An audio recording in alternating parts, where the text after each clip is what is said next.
አንዳንዴ ዝም ያለ ይምሰል እንጂ አብሮን አለ። ድምፁን አሰምቶ ያበረታናል።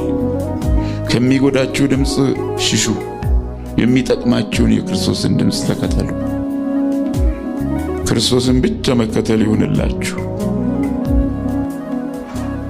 ድምፁን የምትናፍቁ ሁኑ።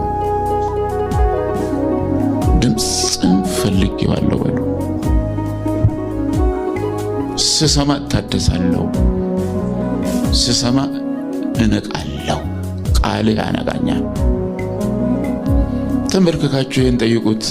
ተቀምጣችሁም ቢሆን ቃሉን መጽሐፉን ገልጣችሁ ድምፁን ፈልጉ።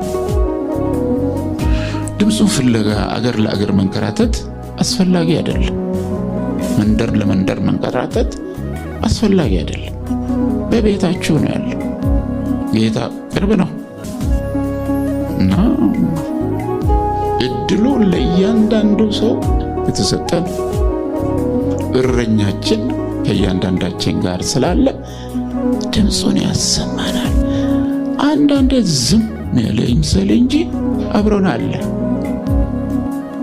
ድምፁን አሰምቶ ያበረታናል።